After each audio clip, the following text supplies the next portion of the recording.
हरियाणा के मुख्यमंत्री नायब सिंह सैनी ने एक्स पर विश्व विख्यात स्वामी विवेकानंद शिला स्मारक के शिल्पकार और राष्ट्रीय स्वयं सेवक संघ के वरिष्ठ प्रचारक श्रीदेव एकनाथ रांडे की पुण्यतिथि पर उन्हें श्रद्धांजलि अर्पित कर कोटि कोटि नमन किया। साथ ही इस अवसर पर मुख्यमंत्री ने लिखा कि राष्ट्र सेवा और समाज उत्थान के लिए समर्पित उनका जीवन हमेशा हम सभी के लिए प्रेरणा स्रोत रहेगा।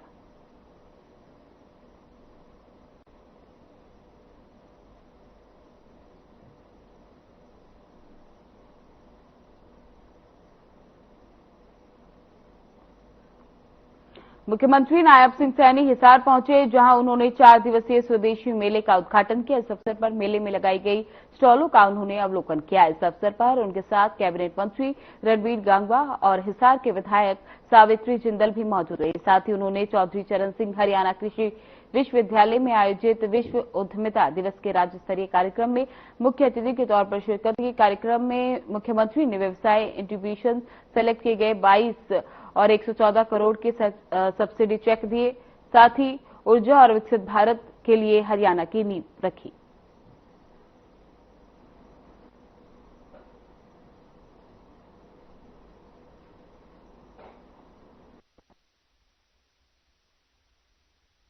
के लिए ये बहुत ही गर्व का दिन है कि हम चौधरी चरण सिंह कृषि विश्वविद्यालय इस हिसार उद्यमिता दिवस मनाने के लिए एकत्र हुए हैं।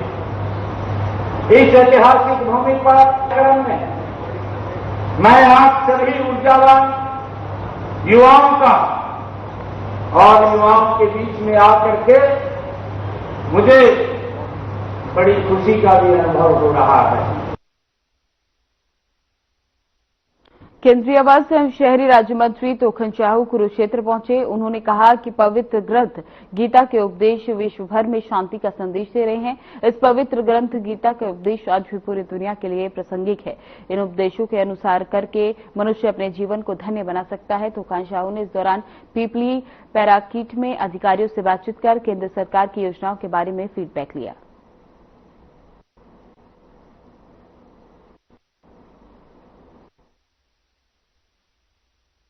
एक गौरवमय यात्रा रही है। हमारे इस भारतवर्ष की भूमि पर भगवान राम आए, योगेश्वर भगवान श्री कृष्ण का पदार्पण हुआ है और कुरुक्षेत्र की इस पावन भूमि में जहाँ भगवान कृष्ण ने गीता का ज्ञान दिए हैं और वो गीता का ज्ञान आज भी पूरे देशवासियों और पूरे विश्व के मन में एक विश्वास है कि प्रभु श्री कृष्ण जी ने जो गीता का ज्ञान दिए हैं, हम उस गीता के ज्ञान को सुनकर उससे आत्मसात करके हम अपने जीवन को धन्य बना सकते हैं। ऐसे इस पावन भूमि में हमें आने का सौभाग्य प्राप्त हुआ है। ब्रह्म सरोवर में स्नान करना, बाण गंगा, ज्ञान गंगा, उन सबका दर्शन करना।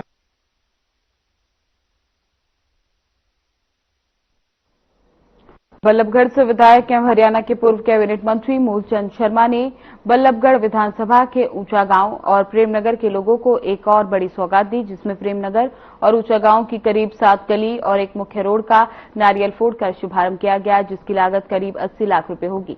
इससे सड़क के बनने से प्रेमनगर और ऊंचा गांव के लोगों को काफी मदद मिलेगी। वहीं ऊंचा गांव और प्रेमनगर को लाखों रुपए की सौगात देने पहुंचे विधायक मूलचंद शर्मा का स्थानीय लोगों ने आभार जताया। इस मौके पर उन्होंने कहा कि बल्लभगढ़ में कहीं कोई विकास की कमी नहीं रहने दी जाएगी और लगातार विकास का क्रिया नियंत्रित आगे बढ़ता रहेगा। आज करीब 80 लाख रुपए की लागत से 8 गलियों का शुभारंभ किया गया, जिसमें से एक मुख्य सड़क और 7 गलियां शामिल है। ये विकास कार्य विधायक मूलचंद शर्मा के नेतृत्व में नगर निगम जल्द से जल्द कराएगा। इसके साथ ही ऊंचा गांव में लगभग 1 करोड़ रुपए की लागत से हरिजन चौपाल भी बनाई जाएगी।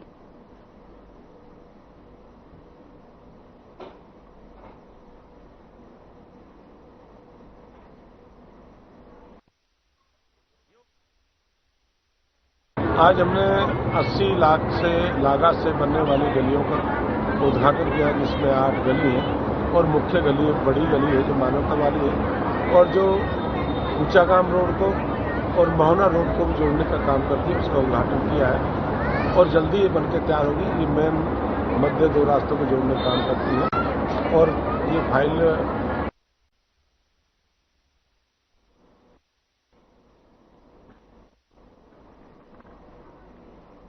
हिसार के चौधरी चरण हरियाणा कृषि यूनिवर्सिटी में छात्रों ने अपनी मांगों को लेकर दूसरे दिन धरना जारी रखा, तो वहीं एएचयू ने सीएम नायब सिंह सैनी एक कार्यक्रम में पहुंचे, जहां छात्रों की उम्मीद थी कि वे सीएम से मिलेंगे, लेकिन उनकी उम्मीदों पर पानी फिर गया।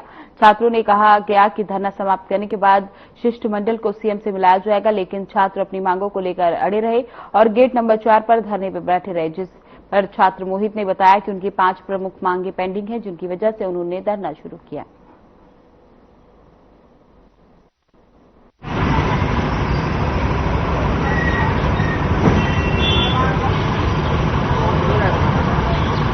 कि अब कैसे न कैसे हमारी सीएम साहब से मुलाकात हो जाए ताकि हम अपनी जो व्यथा है उनको बता सकें, लेकिन एक कंडीशन लगा दी जाती है प्रशासन के द्वारा कि पहले आपको धरना उठाना पड़ेगा, उसके बाद ही आपको सीएम साहब से मिलाना पड़ेगा। तो वो कंडीशन हमें मंजूर नहीं थी सर। कौन अधिकारी आए थे आपसे बातचीत करने? सर सीआईडी के लोग ही थे, उनके द्वारा ही हमें ये कहा गया कि या तो पहले धरना उठाओ और उसके बाद ही आपको सीएम साहब से मिलाया जाएगा। तो अब आपने आगे क्या सोचा? आगे सर हमारी तो सर अभी मतलब हम थोड़े हताश हो गए, निराश हो गए कि सीएम साहब हमारे मतलब यहाँ पर आए और हम उनसे मिल भी नहीं पाए। कम से कम हमारी बात तो सुन जाते हुए।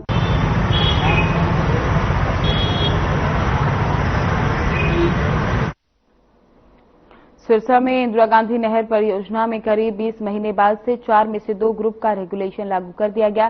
किसानों को अब सिंचाई के लिए पर्याप्त पानी मिल सकेगा। जल संसाधन विभाग की ओर से सचिव क्षेत्र विकास आयुक्त बीकानेर के अनुमोदन के बाद नया वीरता क्रम जारी किया गया। गुरुवार सुबह से 4 में से 2 ग्रुप की नहरें 8 दिन के अंतराल पर चलेंगी, लेकिन 2024 के पौंग बांध में पानी की आवक कम होने से कभी 3 में से 1, कभी 4 में से 1 ग्रुप की नहरें चलाकर सिंचाई के लिए पानी दिया गया। फरवरी 2025 में रेगुलेशन समाप्त कर दिया, फिर केवल पानी के पीने की आपूर्ति दी गई। वहीं अब पौंग बांध की क्षमता से 6 फीट खाली है, इसमें 1 लाख से ज्यादा क्यूसेक पानी की दर्ज की गई है। नए रेगुलेशन से नरमा, ग्वार और मूंग जैसी फसलों की सिंचाई समय पर हो सकेगी।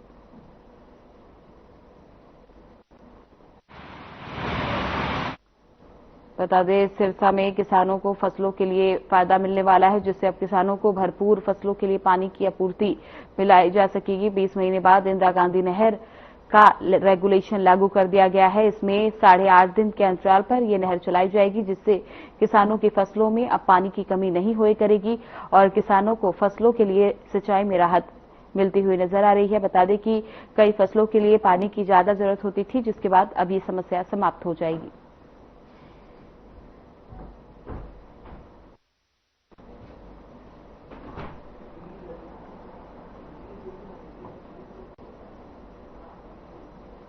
कुरुक्षेत्र जिले से गुजरने वाली मरकांडा नदी में उफान के बाद उपायुक्त विश्राम कुमार मीणा ने बाढ़ प्रभावित गांवों का निरीक्षण किया। उन्होंने कलसाना, कुमेटी, मालिकपुर, कठवा, मुंगेल, मास्ट्रा, तंगौर के साथ साथ अन्य प्रभावित इलाकों का दौरा कर ग्रामीणों से बातचीत की और अधिकारियों को 24 घंटे निगरानी रखने के निर्देश दिए। इस दौरान उपायुक्त ने कहा कि शाहबाद क्षेत्र में हर साल बारिश होने के बाद जल भराव की समस्या का स्थायी समाधान निकाला जाएगा। इसके लिए प्रस्ताव तैयार कर DRPR बनाई जाएगी। इसके अलावा मुख्यमंत्री के निर्देशानुसार किसानों के लिए क्षतिपूर्ति पोर्टल जल्द खोला जाएगा, जिससे खराब फसलों का डाटा अपलोड कर मुआवजा लिया जा सकता है।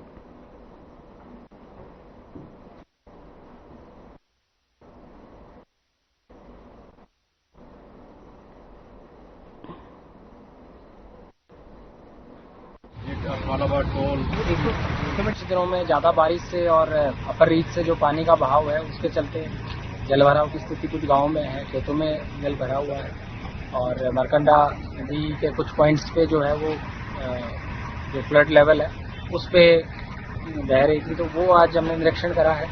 हमने जो शाहबाद सब डिवीजन के गांव देखे और अभी हम युवाओं में कुछ गाँव में, तो यहाँ के किसान भी मिले हैं। हमारे यहाँ पे जो मौके के अधिकारी हैं वो भी साथ में हैं। सभी किसान भाइयों से, साथियों से है कि भी सरकार का स्पष्ट है निर्देश है कि भी जो भी आपका नुकसान या ऐसी कोई बात है तो सरकार साथ है और आज हमने उसी का जायजा लिया। जिन गाँवों में जल भराव है, जिन गाँवों में फसल खराब की स्थिति है, उनके लिए पोर्टल, क्षतिपूर्ति पोर्टल खुलवा दिया जाएगा। तो अपना डालें, फिर उसके बाद असेसमेंट होगा, तो उसमें एक समयबद्ध तरीके से वो कार्य किया जाएगा। कि ऐसी कहीं भी किसी की बात है, फिर भी अगर कोई गाँव या गाँव वालों की कोई समस्या है तो चाहे समाधान शिविर में या वैसे भी कभी भी किसी भी टाइम पे हमारे एसडीएम से या फिर मेरे से मिल लें, बता भी दें अपने को। ये है ना पीछे इसी कारण हो रहा है क्योंकि आगे से पानी जाता नहीं है। हिसार पुलिस ने युवक की हत्या करने वाले एक आरोपी को गिरफ्तार कर लिया है। बता दें कि आरोपी ने मोबाइल चोरी के शक में युवक की बेरहमी से हत्या कर शव रेलवे ट्रैक पर फेंक दिया। जानकारी के मुताबिक 3 अगस्त को मलिक चौक के समीप रेलवे लाइन पर एक युवक का शव पाया गया, जिसके हाथ बंधे हुए थे और सर पर गंभीर चोट के निशान थे। इस मामले की जांच करते हुए जीआरपी पुलिस ने सीसीटीवी फुटेज खंगाले और मृतक को हाथ बांधकर ले जाते हुए 2 युवक की पहचान की। पुलिस ने एक आरोपी रविंद्र निवासी टटोली रोहतक को गिरफ्तार कर लिया, जबकि दूसरे की तलाश की जा रही है।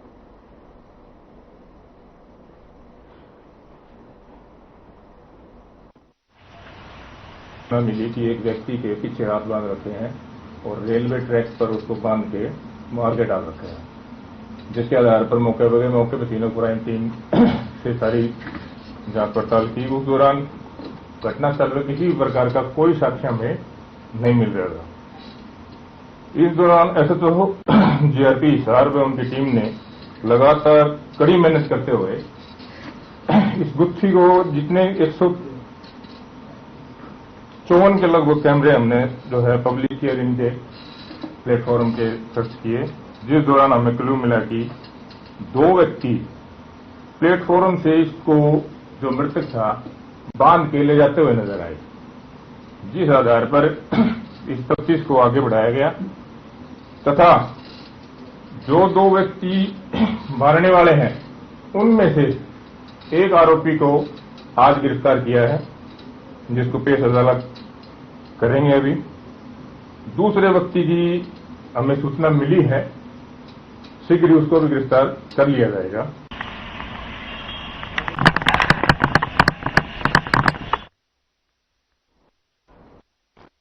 पुलिस ने अवैध असला रखने वाले आरोपी को गिरफ्तार कर लिया है। पुलिस ने आरोपी के कब्जे से देसी पिस्टल, कट्टा और जिंदा कारतूस बरामद किए। अपराध अन्वेषण शाखा 1 टीम ने मुखबिर की सूचना के आधार पर कार्रवाई की। आरोपी अमित कुमार उर्फ मीता उर्फ कमांडो निवासी पटियाला कॉलोनी कुरुक्षेत्र को काबू किया गया। तलाशी के दौरान पुलिस ने उसके कब्जे से 1 देसी पिस्टल, 1 देसी कट्टा, 3 जिंदा कारतूस बरामद किए। पुलिस ने आरोपी को गिरफ्तार कर थाना शहर थानेसर में आर्म्स एक्ट के तहत मामला दर्ज किया। वहीं पुलिस ने अवैध असला सप्लाई करने वाले आरोपी उमेश उर्फ बबलू निवासी पटियाला कॉलोनी को भी गिरफ्तार किया। दोनों आरोपियों को अदालत में पेश किया गया।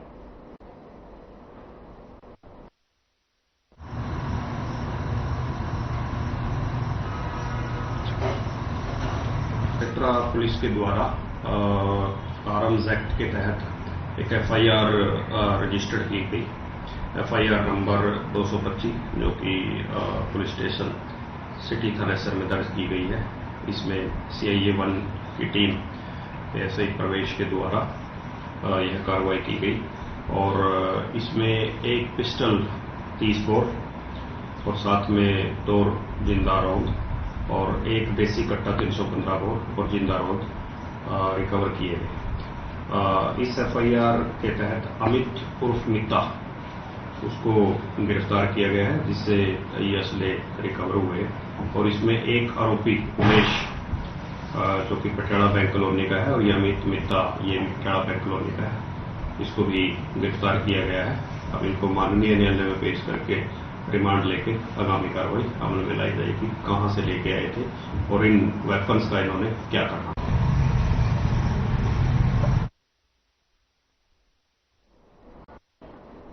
घोघामेड़ी मेले में बाल श्रम और बाल भिक्षावृत्ति की शिकायत पर CWC मजिस्ट्रेट जितेंद्र गोयल ने निरीक्षण किया। इस दौरान 8 बच्चों को बरामद कर उनके परिजनों को सुपुर्द किया गया। CWC मजिस्ट्रेट जितेंद्र गोयल ने पुलिस बल के साथ मेले का सघन निरीक्षण किया।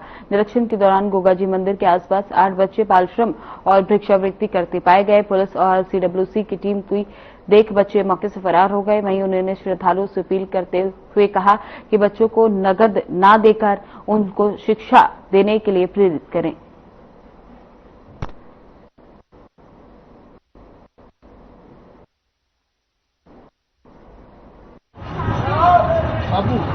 मेडी मेला जो गोगा पीर का एक माह चलता है, उसका बाल श्रम और भिक्षावृत्ति रोकथाम को लेकर CWC द्वारा मैं पुलिस और RSC जवानों के साथ निरीक्षण किया गया, जिसमें गोगामेडी पुलिस साथ रही और आज 8 बच्चों को बाल श्रम और भिक्षावृत्ति करते हुए दस्तयाब कर समझाइश कर उनके परिजनों को सौंपा गया।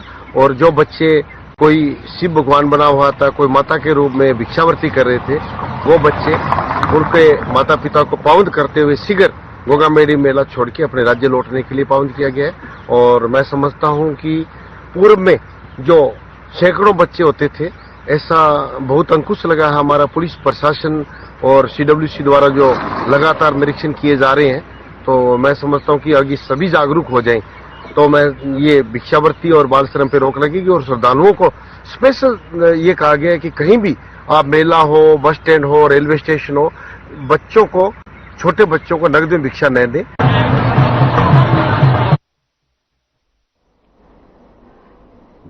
खबर गोगामेडी से है, जहां भाद्रपद माह में 1 माह तक चलने वाले गोगा जी मेले में थाना प्रभारी लाल बहादुर चंद ने आमजन से अपील करते हुए कहा कि महिलाएं मेले में कीमती सोने के आभूषण के जेवरात पहनकर न आएं। मेले में असामाजिक तत्वों व शरारती किस्म के लोगों से सावधान रहे। श्रद्धालुओं की सुरक्षा के लिए पुलिस ने दिशा निर्देश जारी किए। मेले में कहीं भी अवांछनीय और अवैध गतिविधियां संचालित हो रही है तो उसकी सूचना तुरंत पुलिस को दे।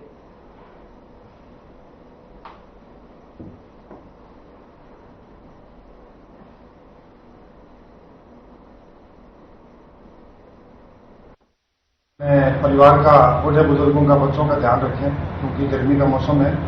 साथ में जेब खतरों से भी सावधानी रखें। अपना जो कीमती सामान है उसमें सावधानी रखें ताकि किसी प्रकार की अपनी घटना घटित नहीं हो।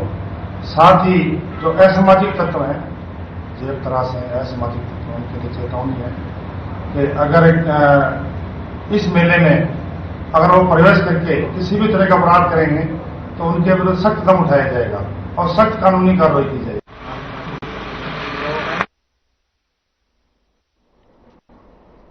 गांव कलावली की प्राथमिक पाठशाला में कार्यरत शिक्षक भोलाराम पर लगे आरोपों की जांच का सिलसिला अब तक तेज हो गया है। पंचायत में ग्रामीणों द्वारा शिकायत दर्ज करवाने के बाद गठित जांच कमेटी गुरुवार को विद्यालय पहुंची और संबंधित मामले की पूरी जानकारी जुटाई। वहीं जांच कमेटी में पहुंचे प्राचार्य जगदेव सिंह ने बताया कि समिति ने शिक्षक भोलाराम और शिकायतकर्ताओं दोनों पक्षों के बयान दर्ज किए। सभी बयानों को लिखित रूप से संचालित किया गया और अब पूरी रिपोर्ट उच्च अधिकारियों को भेजी जाएगी।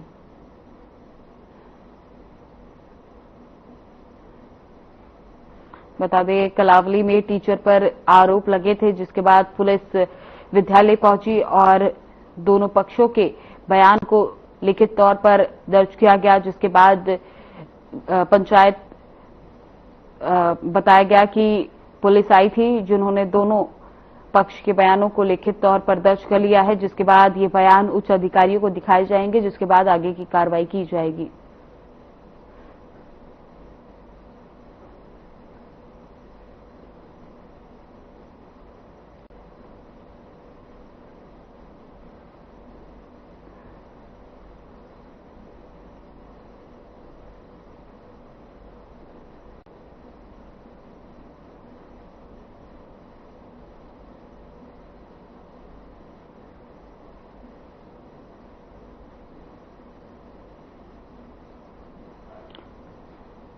कलावली में टीचर पर गंभीर आरोप लगे थे, जिसके बाद अब जांच शुरू कर दी गई है। जिसके बाद एक गठित टीम विद्यालय पहुंची और दोनों पक्ष के बयानों को दर्ज किया गया। जिसके बाद पंचायत प्रधान ने बताया कि गांव में गठित टीम के अधिकारी आए थे, जिसके बाद दोनों पक्ष के बयान को दर्ज किया गया। ये बयान उच्च अधिकारियों के पास लेके जाए जाएंगे, जिसके बाद इस मामले में गहनता से जांच होगी और मामले को शांत कराया जाएगा। कुरुक्षेत्र में हरियाणा राज्य नारकोटिक्स कंट्रोल ब्यूरो के जागरूकता कार्यक्रम आयोजित किया गया, जिसके तहत उप निरीक्षक डॉक्टर अशोक कुमार वर्मा ने बस अड्डे पर चालक प्रशिक्षणार्थियों के साथ नशे के खिलाफ अभियान चलाया। तो वहीं इस कार्यक्रम में लगभग 54 परीक्षार्थियों और 5 कर्मचारी अन्य लोगों ने भाग लिया। इस पर चर्चा करते हुए युवाओं को नशे से दूर रहने का संदेश दिया गया। इस दौरान उन्होंने कहा कि नशे को खत्म करने के लिए नारकोटिक्स कंट्रोल ब्यूरो काम कर रही है। हालांकि इस अवसर पर कार्यक्रम में मौजूद युवाओं ने हुंकार भरते हुए नशे से बचने का संकल्प लिया और गुप्त सूचनाएं देकर नशा मुक्त आंदोलन सफल करेंगे, ये भी कहा। नशा मुक्त और पर्यावरण संरक्षण का संदेश इस कार्यक्रम के माध्यम से दिया गया।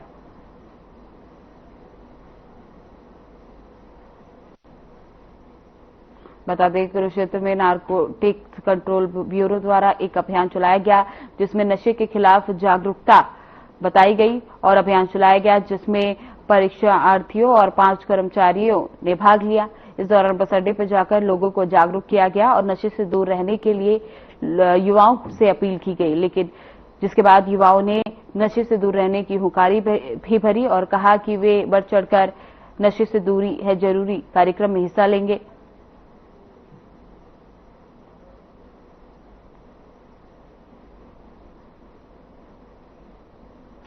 कुरुक्षेत्र में नशे के खिलाफ एक अभियान चलाया गया, जिसमें नारकोटिक्स ब्यूरो द्वारा ये कार्यक्रम का आयोजन किया गया। कुरुक्षेत्र में नशे के खिलाफ एक अभियान चलाया गया, जिसमें नारकोटिक्स कंट्रोल ब्यूरो द्वारा ये कार्यक्रम का आयोजन किया गया। कुरुक्षेत्र बस अड्डे पर जाकर पुलिस ने इस अभियान की शुरुआत की, जहां पर पुलिस द्वारा लोगों को और युवाओं को जागरूक किया गया कि नशे से दूर रहें और नशे से दूर रहने के लिए लोगों से अपील भी की, जिसके बाद युवाओं द्वारा हुंकारी भरी गई कि वे नशे से दूरी बनाएंगे, साथ ही और लोगों से भी अपील करेंगे कि वे नशे से दूर रहें और अपनी सेहत का ख्याल रखें।